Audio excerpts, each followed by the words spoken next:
All right, guys, we are at JM Modern Jiu-Jitsu, and we have a guest instructor. We just went through a team change, and we are now a Checkmat affiliate. We have our guest instructor, Leandro Vieira. This is the man, Leandro Vieira. Vieira. I'm saying it wrong. Vieira. You got this right.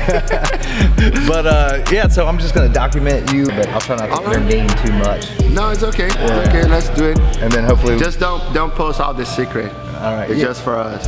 That's a good thing about editing. You can cut out. Cut out and edit my Portuguese, my English too. You know, we'll do like a voiceover. Put subtitles or put someone else's voice speaking. You know, like we'll do that. That way it's more deceiving.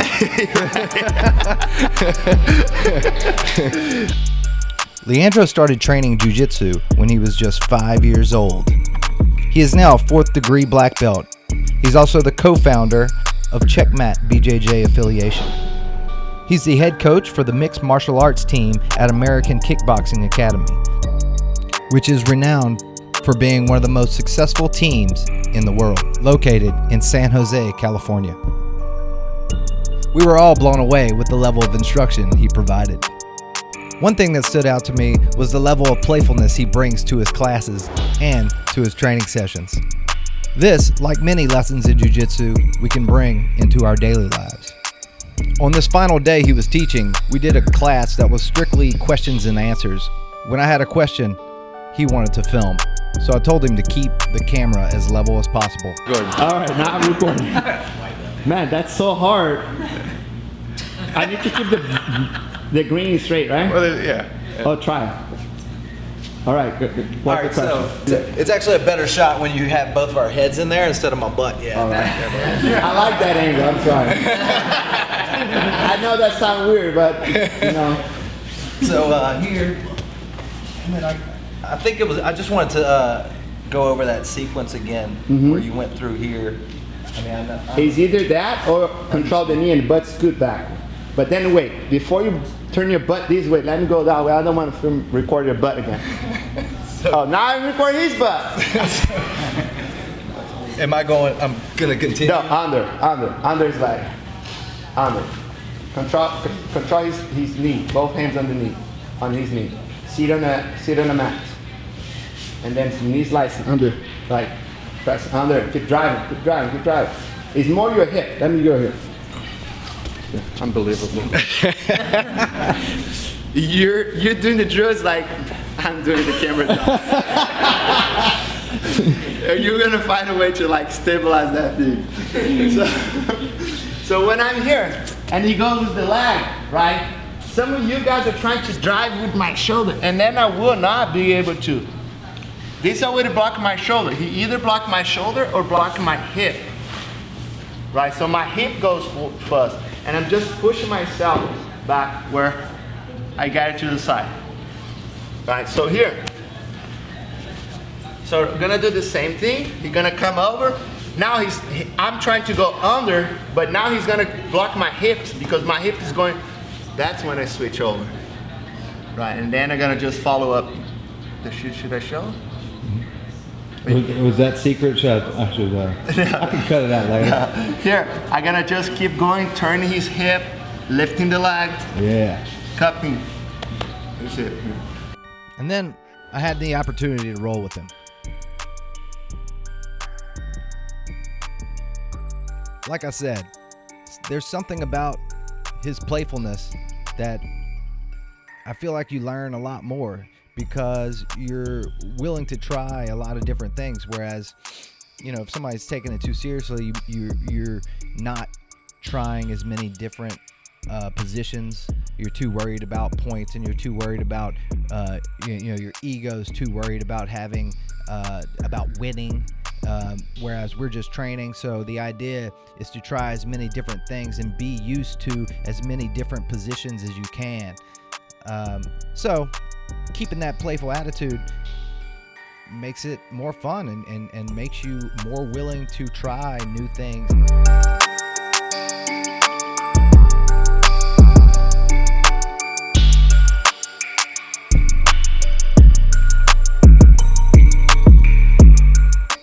Here, I pull off a pretty cool sweep. I gotta say, I was pretty proud of this moment, but he did make me pay for it.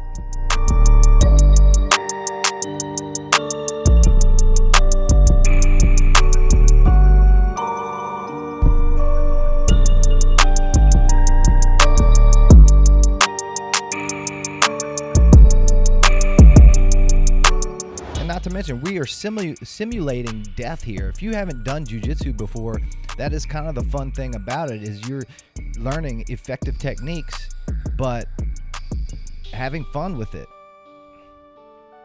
I mean, in here he taps me, I think 5 or 6 times, but we were laughing the whole time.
Leandro just taught his final class here in Baton Rouge, and taking him to go get something to eat, and we're gonna chat a little bit. He already started talking about some of the stuff I want to talk about. It's like how you gotta like to learn anything, you gotta just do it. Actually, this little interview that I just did recently, I said one of the things one of my favorite sayings is, you can't read about push-ups. Right?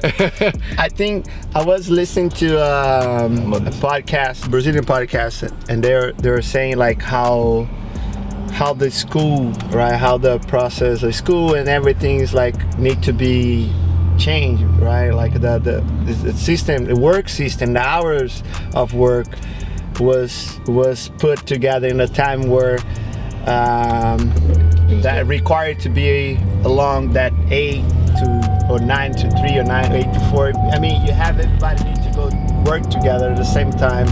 So the way the fabric, whatever they were building, you know, they need to build together, because if in a process to like the explanation that he made, it was nice, because like he put together making the shoes, right?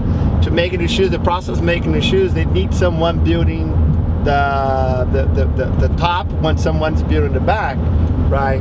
And if they need everybody there at the same time work together, so the whole shoes get ready, get done in that line of process, making the shoes, right? But nowadays, a lot more and more people working from home, you know. Yeah.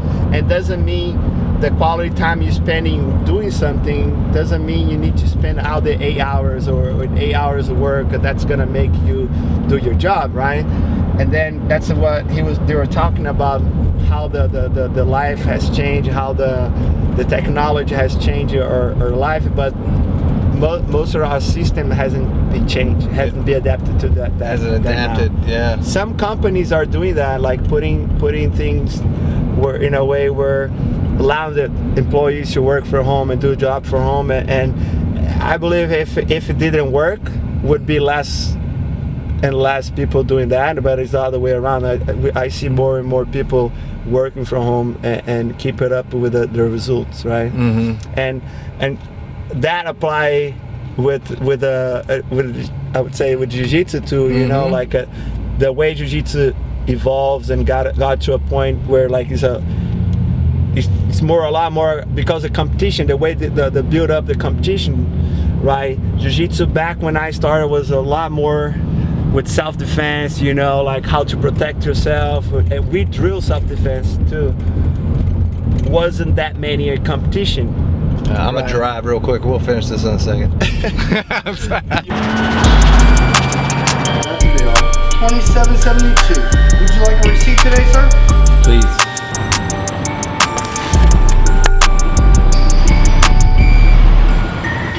Oh, now I'm wishing I got the pesto. God, that looks good.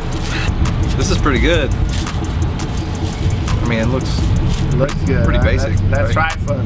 Pretty basic, yeah. Nothing too special. Oh, what did I get? Spicy?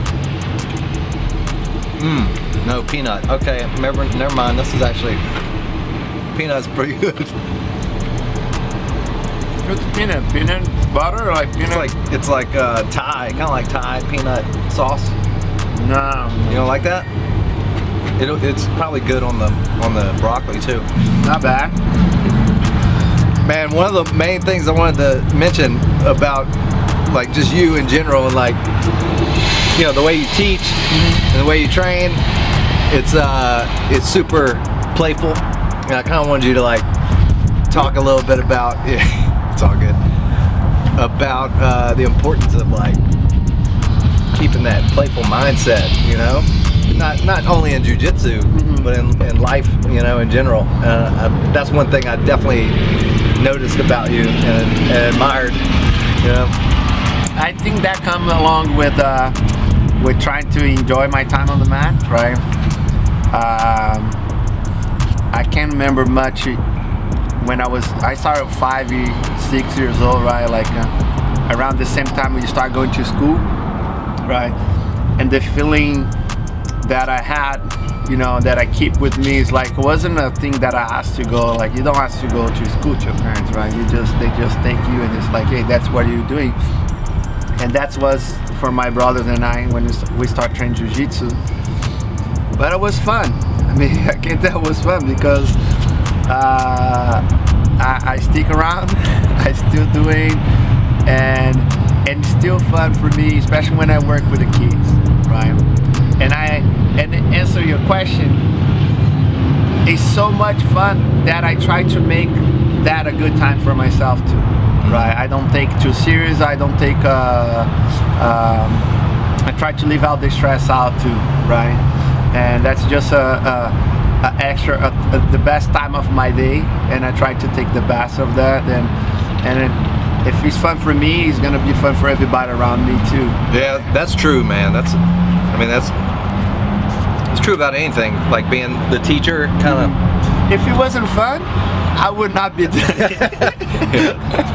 Yeah. I mean, but that being said, there's definitely those people that can take it a little too seriously, and. But you can. I mean.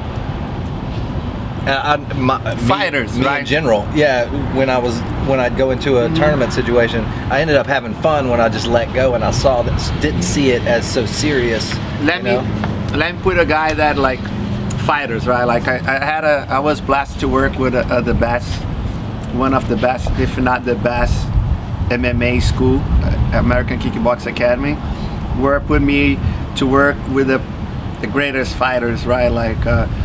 And I was just in the right spot with the right guys, right? And having the right like need for them, right? And those guys leave off MMA. That's they're professional fighters, right? But some of those guys, they can still have fun. They still like taking the easy, you know, enjoy the ride, enjoy the camp, enjoy every day in the camp, working hard. Don't get me wrong, they work a lot, right? But it's always in a way they're like also fun too. But when it comes to fight week or fight day, you see the change, right? The jokes and the play is just like it's a serious sport, right? I see that change here on the competition too, right? I believe the fact that you train or get ready for a fight doesn't mean you don't need to make that, you know, like not playful, but enjoy that time, you know, because you need to learn how to enjoy that ride, because you're gonna be that ride and I'm gonna put you on the top, right? So, but there's a time to be playing around, and that's a time to be serious, right? My classes, most of the time, I'm dealing with all kind of people, you know, some competitors, some people that are doing jiu-jitsu for the first time, you know. At the end of the day, I try to make it that a good time for them as well, right? And have work, right? Yeah. For those that need extra work, we go extra hard. For those that need just extra drill, we drill. For those that like to make fun and joke, we joke around with them too. Those that are serious, we be serious too. We respect everyone. Yeah. Yeah. I mean, yeah, just like you said, it's like there's always a time to be serious. I mean, like, you know, some people say, you know, no ego. Like, leave your ego at the door. But where the ego is strong or is good, it's good. You got to have it, and there's got to be some ego. You know what I'm saying? Like in a fight situation, and it's not that easy. Control your ego is important, but that's like always gonna be something there, right? You're starting dealing more with that, or have a better control that when you start coaching, you know, because you leave that aside so you can give a position or give situation so the students start like to progress, right? Because if you just beat them, right? If it's only competition with my students, right? I'm not helping them to progress, right? And that might be a thing that maybe they're gonna quit, they're gonna not see it evolving, you know, because it's not fair, right? Like if I try to compete like with my students, it's like, man, I start way behind, way before them, right? Or if they thinking they beating me, they're gonna make them special. They're gonna make them. That doesn't work that way either, right? So like, know how to control that ego is the more important thing as a beginner or high level. But I think you start to dealing a lot with that when it comes to a coach. When you have to deal not just with yours, but with the people around you as well. You need to care more for what's going around, right? Especially if you run a program or you have a bunch of students in your school, you're gonna deal with that if you like or not. A lot of time, not even yours. It's someone else that got hurt or don't understand it, and always want to push and fight, right? That makes me think of like, have you ever heard there's a rat study where like you have like the big rats and the little rats, and the big rats always beat up the smaller rats. And and they actually play. So like the smaller rat will go and pick a fight with the big rat and just play and fight, right? But if the big rat doesn't let the small rat win 30% of the time, the small rat will quit trying to play with the... They're not gonna play. He's like, fuck it. And I'm like... That makes sense. Yeah, right? And it goes right to what you're saying. Like, you can't just like you can't beat all your students all the time. All the time. You're gonna let them... I'm not gonna lie. Some students, some people deserve. You might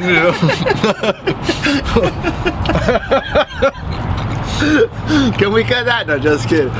Yeah, that's a lesson, right? That can be a lesson, but not everyone, not everyone, right? And not everyone wants to be pushed that way as well, right? Some people just want to train. There's some people who start training jiu-jitsu because they wanted to work out, they want to do some type of, you know, like a sport, and they have no idea what jiu-jitsu. And then until they got to that point where they understand, you know, getting to know more about the martial art and dealing with that ego process. Okay, so maybe you can start like pushing more or be more rough. But until, say, like my kids program, if we have to play all day and do a little bit of technique every day, but they're asking their parents to come back to keep enjoying time, to keep training, I'm doing my job. I know they're learning, they're working hard, they're training every day, but it needs to be fun for them, right? And I remember the best time training jiu-jitsu as a kid was when I have my friends on the mat with me. Oh, yeah. I wanted to be there, right? And then when my friends stopped training, I was the only one. Like when I say my friend that we went to school together, right? Mm-hmm. So I had friends at the gym, but that wasn't my daily friend that we're hanging out all day in school or even play soccer at the beach. But when these guys were training with me, that was the best time. You know, we would spend basically all day together. But when they stopped, I would stop hanging out with them to go train, right? And this for a kid is kind of hard, right? So I try to make sure that they all have a good time. They don't feel a pressure to be at the gym, you know, like, oh, I need to go to school again, you know. No, they begging their parents like I want to go to class, you know, like I want to go train, I want to see them, you know. That's good. So, and again, I have fun, maybe more than them. I make sure it's fun for me too. Yep.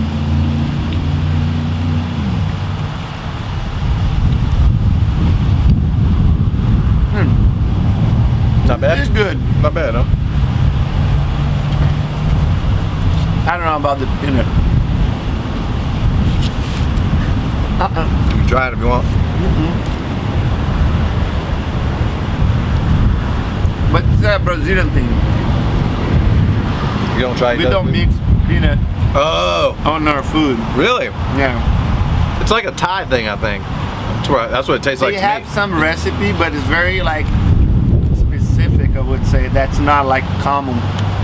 So, and whenever you order something that has peanut, they let you know.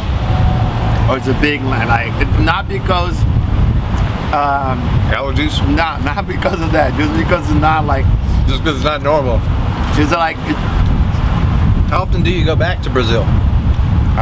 now not as much. My parents are living here in California. Oh, really? So instead of going to Brazil, I drive every other week from San Francisco area, or Bay Area to LA, to Long Beach. But I would say every year, once every year, sometimes twice, depend. Was lucky enough to have some fights in Brazil where I would go with the fighters to Brazil, coach them, and then stay another week. So those special blessing opportunity where I could matching my, you know, work with visiting my parents and my family. But I have a big family in Brazil, and I try to make as much as I can. Yeah. I lived in California for a little while. For about 7 years, actually. I was in Los Angeles and in Santa Barbara in my 20s. But I miss it. I mean, it feels kind of like California right now. Right now, it's cool. It's pretty great. The sun, A little cool. blue sky. What thing was it was rainy and crazy. In California? Here, Oh, yeah. I was inside the gym. I heard like, rah. When I was I went outside to take a look. Like, long time I haven't seen that rain like that. It was like, whoa. that doesn't happen in No. California. But Maybe happened like in Brazil. I once stayed a in year. Brazil. Yeah. Right, and it was like, whoa, when the last time I see something like this? Was it like amazed. nostalgic? I was like, wow. You felt like, yeah, I miss home. brought right, you yeah. back home. Yeah. That's how I felt. I remember living in California and it raining like once a year or something. And I remember being like, oh, it made me feel like I was back in Louisiana or something. Last year and this year again was the snow by the mountain by my house. I was like, 8 years living in California, right in the Bay Area. That was very like odd to happen. But the first time that happened last year, I was like, man, you see the snow on the mountain? It's like, oh, this is normal. It's like, yeah, right. Not for Brazilian, not for me. So dealing California, that can be like that crazy, cold, and that hot as well. I would say reminds me a little bit how it is in Brazil. You know, the weather, besides being dry, right? But it's not a bad. I'm kind of feel good being there on the weather. But it's definitely totally different than over here. It's a different. California? the rainy yesterday was and then sunny, hot today. What time is it? 1:55. Yeah, private at 2. I made you talk too much. You didn't even have time to eat. Good. He's good. He's all good. I'm excited to see her roll. Did you record that? Like you said, you recorded in slow motion? No. Did you? It wasn't shot exactly like I like it. I like to be like real tight.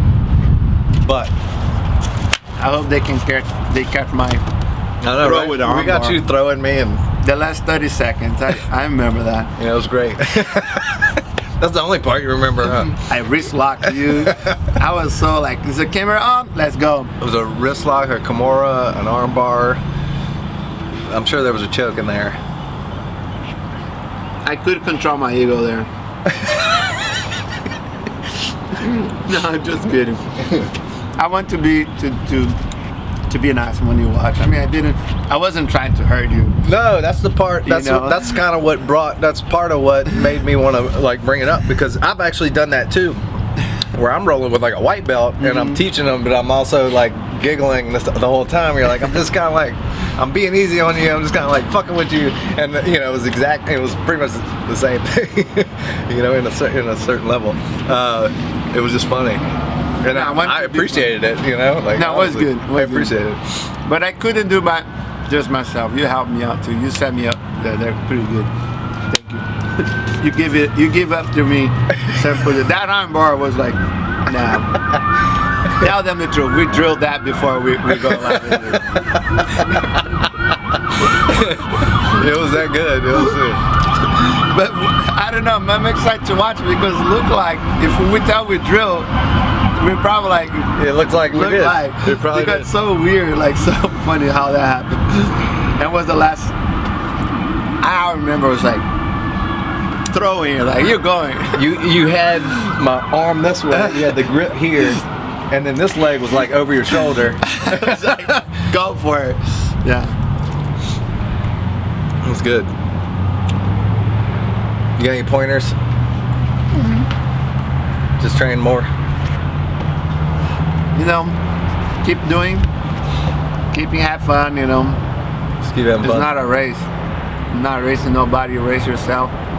You know, try to get better every day, and if I could say anything for fast improvement, would be get to teach, help others. Yeah.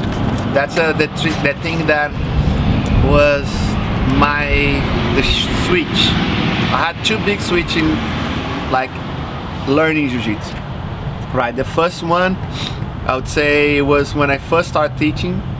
Right, like I helped in class. I did a class like cover up class, but I had a group of friends that asked me to teach them how to do spider guard.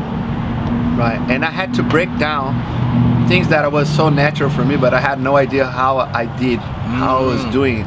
So before each class, I would roll with them, only doing spider guard, and start watching what I was doing, and I would break down.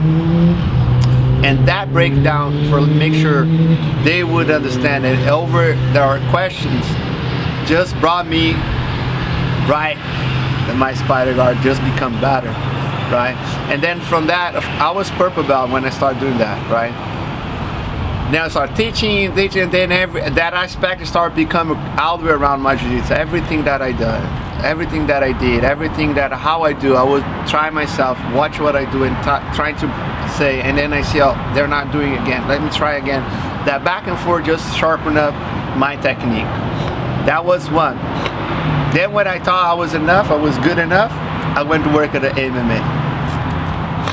Then I had to not just break down the technique that I would have, but I need to learn a different aspect that was different. I was talking not to jiu-jitsu guys. One thing I talk to jiu-jitsu with you. Another thing is how am I talking jiu-jitsu to someone that doesn't speak that language. So I start breaking down jiu-jitsu to a wrestler using wrestler technique, wrestling concept. So they understand jiu-jitsu in a way they were like, whoa, they make sense, right? And then I did the same way with the striking, and little by little, that's how I got the fighters like on board, like supporting my style, supporting me, and they love the technique I brought on board. And not just that, was so good that actually now I teach jiu-jitsu with those, points, with the striking, sometimes wrestling, depending where I'm covering, what I'm doing, I use the other, because make a lot more sense and make it is a lot easier to understand. And then when it comes to apply, we just transfer to jiu-jitsu and it's gonna be right there, right? I don't know if you record some of the class, but that's like we talked. Some of the other classes where you talked. Yeah, I didn't record those. It was a lot about striking. I loved it. Hands up, like for who's starting or who doesn't know or who does know jiu-jitsu, it's just a different way to see that same technique, but different angle that open up a whole new game, that open up like a transition that you might never was able to see. That was it.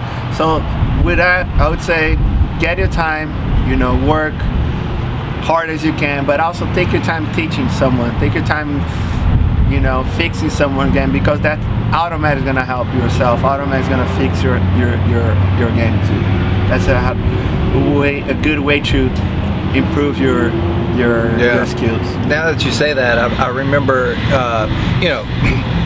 learning a certain technique from one professor and then learning the technique from another, and it'd be like the same technique, and I'd noticed that they wouldn't even mention like the butt scoot.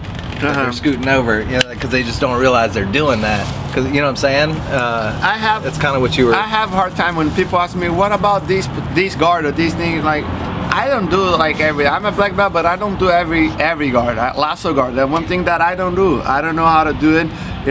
If I try to teach someone, I'm gonna teach that in a very basic way, like basic grip and basic transition. But I really don't put time on that, right? So you will never see me teaching, but lasso guard, in my program, because that's not the guard that I like to do, right? But I need to know the basic of that guard so I can deal with if someone trying to do it to me, right? I don't need to be good, I don't need to work that guard to be able to pass, but I need to know at least what's the goal, what's there, what the options, so I can counter, right? And that's how it goes. Like, some people see more details because they spend time in there.